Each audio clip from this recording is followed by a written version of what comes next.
నమస్తే రమ్మగారు. నమస్తే జయ. రమ్మగారు, కొంతమంది చాలా పొదుపుగా ఉంటారు. అంటే ఏం ఖర్చు పెట్టుకోవాలన్నా చూసి చక్కగా లెక్క వేసుకొని మనం ఎంతవరకు ఖర్చు పెట్టాలి, ఎంతవరకు ఏ వస్తువును వాడుకోవాలని పొదుపు. కొంతమంది పిసినారిగా ఉంటారు, ఉన్నదాన్ని కూడా వాడుకోరు.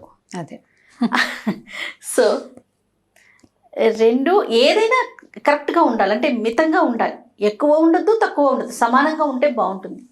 మీరేమంటారు? తాకట్టులో ఉన్న బంగారాన్ని విడిపించి ఆ రోజు ఆన్లైన్ రేటుకే మేము కొంటాం. Sharma gold company. మీరు చూసారా అసలు అలాంటి వారిని? అంటే పిసినారితనానికి పొదుపరితనానికి చిన్న డిఫరెన్స్ ఉంది. పిసినారితనం అంటే తను కూడా తినకుండా ఉండటం, ఎప్పుడు దాచిపెట్టే ఉద్దేశమే ఉంటుంది వీళ్ళకి. తాము వాడుకోరు, తాము తినరు, ఎంజాయ్ చేయరు, తమతో పాటు ఉన్న వాళ్ళని కూడా ఎంజాయ్ చేయనివ్వరు, వాళ్ళకి ఏమీ ఇవ్వరు. ఎప్పుడు దాచి మనం ఏం చేస్తాము అనే ఇంగిత జ్ఞానం ఉండదు. ఈ పిసినారితనంలో పాత బట్టలు కూడా ఎవరికి ఇవ్వకూడదనే ధోరణిలో ఉంటారు. పాత పాత వస్తువులు, పాత అట్టపెట్టెలు కూడా పారేయరు, అట్టపెట్టెలు పారేయరు, ఆయిల్ డబ్బాలు పారేయరు, ప్లాస్టిక్ సామాన్లు పారేయరు. అదంతా ఇంట్లో పక్కన పక్కన పక్కన చేర్చుకుని పెట్టుకుంటూ ఉంటారు. డబ్బుల సంగతి అసలు చెప్పనేవద్దు. పొదుపురితనం అంటే అది వేరు కదా.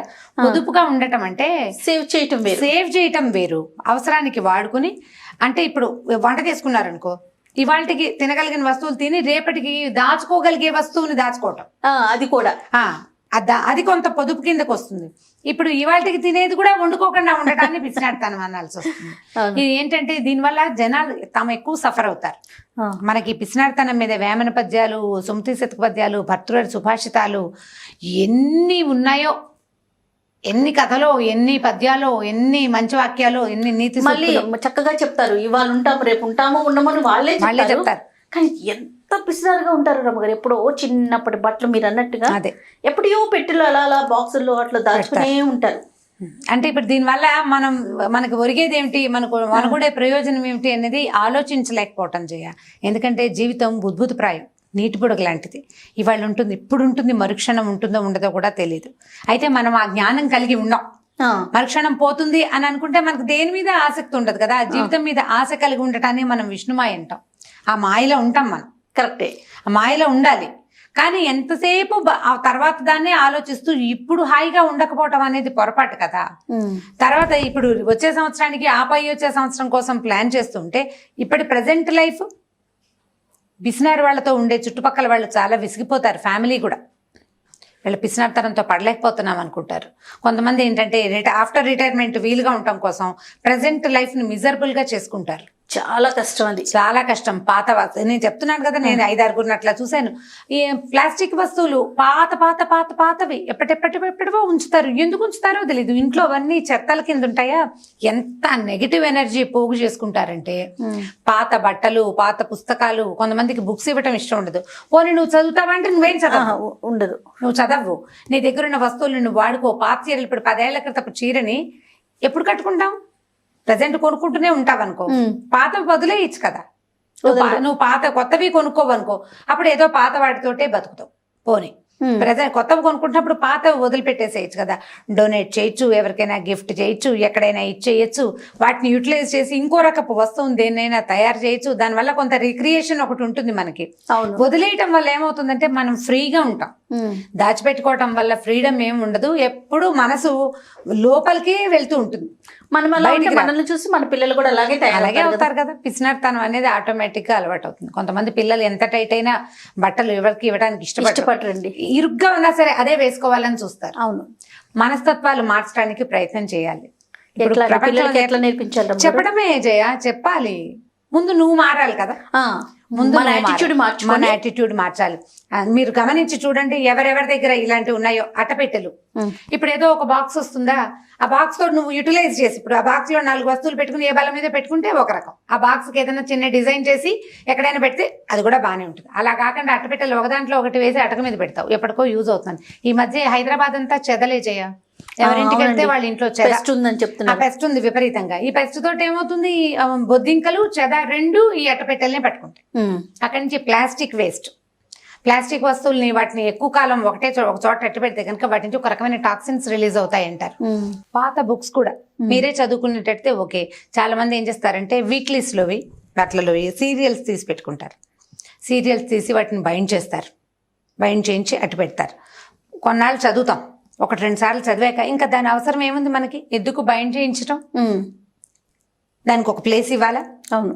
కొన్నాళ్ళు పోయాక మన వెనకాల మనం చదివే రకంవి మన ఇంట్లో వాళ్ళు ఎవరు కూడా చదవరు. మనం ఒక 5-6 లైక్ మైండెడ్ పీపుల్ ఫ్రెండ్స్ ఉన్నారనుకోండి, బుక్స్ అటు ఇటు మార్చుకోవచ్చు. పుస్తకం ఇవ్వడానికి ఇష్టపడరు, పోతుందని. ఇలా చాలా వస్తువులండి మనం నిత్యం వాడుకునే, మన డే టు డే లైఫ్ లో వాడే ప్రతి వస్తువు మనకు ఉపయోగపడకపోతే ఇవ్వడానికి ఇష్టపడరు. అవును, మనం వాడని వస్తువుని ఏదైనా వదిలేయాలి, పారేయాలి, లేదా ఎవరికైనా ఇచ్చేయాలి. కొంతమంది ఉంటారు రమ్మగారు, వాళ్ళకి కావాల్సినవి కూడా కొనుక్కోరండి.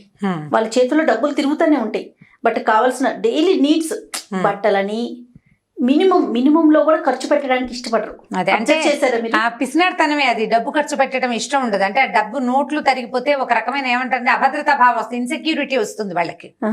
వీటికి థెరపీస్ అవసరపడతాయి జయ. పిసినార్తనానికి మనం ఇండియాలో థెరపీ అనగానే మనకు అదేదో పెద్ద జబ్బు కింద అలా ఫీల్ అవుతుంటాం. ఫారిన్ కంట్రీస్ లో చాలా సింపుల్ గా ఉంటుంది. ప్రతి వాళ్ళకి he's my therapist, she's my therapist అని సింపుల్ గా పరిచయం చేస్తుంటారు. థెరపిస్ట్లను పరిచయం చేయడానికి ఏం మొహమాట పడరు.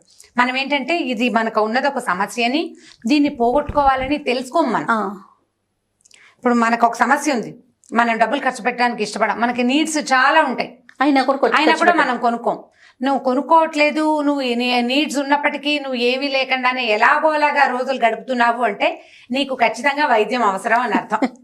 తర్వాత సేవ్ చేయటం అమ్మగారు, సేవ్ చేయటం కూడా సేవింగ్స్ లిమిట్ వరకు ఉండాలేమో అనిపిస్తుంది. అంటే సేవింగ్స్ అవసరం చాలా ఎక్కువ కాదు. మరి మన ఖర్చుల్ని అంటే మనం డే టు డే లైఫ్ లో మనం వాడుకోవాల్సినవి కూడా వదిలేసి సేవ్ చేయొద్దు కదా. రేపటి జనరేషన్ కోసం, మన పిల్లల కోసం, వాళ్ళ పిల్లల కోసం, అట్లా చాలా మంది ఈ పని కూడా చేసేస్తూ ఉంటారు. మన శక్తికి మించి బ్యాంకులో కట్టుకోవటం అని, లేకపోతే పోస్ట్ ఆఫీస్ లో కట్టడం అని, చిట్స్ వేయటం అని, అంటే వాళ్ళకి ఎంత వస్తువు ఇన్కమ్ దానికి మించి చేస్తూ ఉంటారు. ఎంత కష్టపడతారు, ఎందుకంటే సేవింగ్స్ అంటారు. సేవింగ్స్ లేకపోతే తక్కువ వాళ్ళగా క్యాలిక్యులేట్ చేస్తారు. ఇప్పుడు సేవింగ్స్ చాలా అవసరం చేయ. సేవింగ్స్ సడన్ గా ఏదో ప్రాబ్లం వస్తుంది, మన దగ్గర డబ్బులు లేకపోతే ఎట్లా, ఇప్పుడే వాడేసుకుంటే కుదరదు. సేవ్ చేయాలి, కాకపోతే మోతాదు మించి కాదు. నీ రెగ్యులర్ డే టు డే అవసరాలని మించి సేవ్ చేయకూడదు. మొదటిది అదొక పిచ్చి కింద ఉంటుంది, కొనాలి అబ్సెషన్ కింద తయారవుతుంది. మాకు తెలిసిన ఒక ఆంటీ ఉన్నారు, ఆవిడ మనవడు ఒక 10-8 ఏళ్ళు ఉంటాయి, వాడి పెళ్లికి తను ఉండనేమో అని చెప్పి పిల్లవాడి పెళ్లికి మంగళసూత్రాలు శబాష్ అవి కూడా కొనిపెట్టారు. మనకు అలా కుటుంబాల్లో కనపడతాయి. 1-2 ఏళ్ల పిల్ల, దానికి వడ్డాణం చేయించేస్తారు, దానికి వంకి చేయించేస్తారు, దానికి అవేవో చేయించేస్తారు. ఎందుకు వచ్చిన గోలా? ఒక 12-13 ఏళ్ళు సెట్లను పిల్లలు పెరుగుతారు. 12-13 కాదు, పసి పిల్లలకే 4-5 ఏళ్ల లోపల పిల్లలకే రకరకాల వస్తువులన్నీ చేయించి పెట్టడము. పైగా మేము చేయించామని కజిన్స్ చెప్తే వాళ్ళకు కూడా వచ్చేస్తుంది ఉద్రేకం. వీళ్ళు చేయించారు, పిల్లలకు 3 వస్తువులను ఏర్పరిచారు, 100 కేజీ 100 నవరసుల బంగారం ఏర్పరిచారు కాబట్టి మనం కూడా కొనియాలి. 10 ఏళ్ల పిల్ల పెళ్లికి ఇవ్వబోయే అదేమిటి వెండి చెంబు, ఓ బిందె, ఓ చెంబు, ఓ వడ్డాణం, ఓ కాసుల పేరు, ఒక ఏం పిచ్చో వాళ్ళని చూస్తుంటే, వాళ్ళని చూస్తే అదేమి మనమేం కొనుక్కోవట్లేదు, మనం పొరపాటు చేస్తున్నామేమో అనిపిస్తుంది నాకు. ఇవి విన్నప్పుడల్లా వీళ్ళు కరెక్టా మనం కరెక్టా నాకు ఎప్పుడు అర్థం కాదు. అది కరెక్ట్ అని అనాలని కూడా అనిపించదు, అదొక భ్రమ కింద. అంతే కదా, అవసరానికి మించి కూడా చేయొద్దు. అదే అందుకని మరీ తక్కువగా సేవ్ పిసినారితనంగాను కూడా ఉండొద్దు కదా. వీళ్ళలో చాలా మంది పని వాళ్ళకి బాగా డబ్బులు ఇవ్వరు. కూరల దగ్గర 10 రూపాయలు అంటే ఎంత బేరమాడతారో. నాకు వడ్డాణానికి మాత్రం బరే పెట్టేస్తారు స్పీడ్ గా డబ్బులు. మాకు తెలిసిన ఒక ఆవిడ ఉన్నారు రమ్మగారు, వైఫ్ అండ్ హస్బెండ్ ఇద్దరు ఎంప్లాయీసే. వాళ్ళు ఊరెళ్తే పని అమ్మాయికి డబ్బులు కట్ చేస్తారు రమ్మగారు.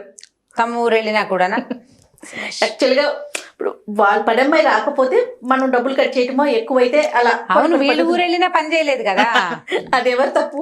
ఎవరిదైనా కానీ పని చేయలేదు, శాలరీ కట్ చేసేస్తారు. అంటే చూడండి వాళ్ళ ఆలోచన ఎంత. అంటే వాళ్ళకు కూడా ఆఫీసుల్లో డబ్బులు కట్ చేస్తే బాగుంటుంది అలాంటప్పుడు. ఇప్పుడు ఇదంతా పిసినారితనము. అవునండి, వాళ్ళ అంటే దానికి ప్రతిసారి పిసినారితనం అని పేరు ఉండదు కదా, జాగ్రత్త అనే పేరు ఒకటి ఉంటుంది. జాగ్రత్తగా ఖచ్చితంగా ఉండాలి. కాకపోతే మన జాగ్రత్త, మన పొదపరితనము ఇవన్నీ మోతాదు మించకూడదు.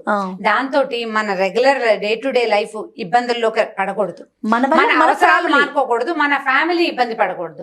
అంత మటుకు మనం రిలాక్స్డ్ గా ఉండి కొంత పొదుపు ఖచ్చితంగా జీవితానికి. సేవింగ్స్ అవసరము, ఫ్యూచర్ ప్లాన్స్ అవసరము, LICలు అవసరమే, బ్యాంక్ బ్యాలెన్స్ అవసరమే, ఏదైనా ఫిక్స్డ్ ఉంచుకోవడం అవన్నీ అవసరమే, హెల్త్ ఇన్సూరెన్స్ అవసరమే. నువ్వు హాయిగా ఉంటూ అవి కూడా అవసరం. నువ్వు చాలా కష్టపడుతూ వాటిని ముందుకు చేసావనుకో, సడన్ గా నువ్వు రాలిపోతే అవి ఎవరు తిన్నట్టు?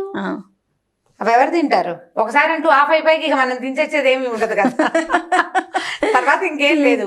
తర్వాత ఏమవుతుంది, మిగిలిన వాళ్ళు ఎంజాయ్ చేస్తారు దాన్ని. నువ్వు ఇంత కూడబెట్టే. కానీ ఇలా చేసే వాళ్ళు మాత్రం చాలా మంది కనిపిస్తారండి. వాళ్ళ పిల్లల కోసం వీళ్ళు ఏం అసలు ఎంజాయ్ కడుపు కట్టుకుంటామంటారే ఆ రీతిలో ఉంటారు. మొత్తం వాళ్ళకి అప్పచెప్పి. అదే అంటే ఈ రోజులు అలాంటివి కాదనిపిస్తుంది జయ, కొద్దిగా తక్కువగానే ఉన్నారు ఇదివరకటి కంటే. ఇప్పుడు ప్రజలు ఎంజాయ్ చేయటం జీవితాన్ని, అంటే సిటీస్ లో నేర్చుకున్నారు. సిటీస్ లో కనిపిస్తారు అట్లా. ఏముందిలే రేపటికి ఏమవుతుందో అన్న ధోరణి, ప్లస్ ఆప్షన్స్ ఎక్కువ ఉన్నాయి ఇక్కడ ఎంజాయ్ చేయడానికి. మనకి పల్లెటూరుకి వచ్చేసరికి కొంచెం ఆప్షన్స్ తక్కువ ఉంటాయి కదా. తక్కువ ఉంటాయి, వాళ్ళు కొంచెం జాగ్రత్తగా పొదుపడతానంగా ఉండాలి. కానీ ఒక లిమిట్ అనేది ఉండాలి.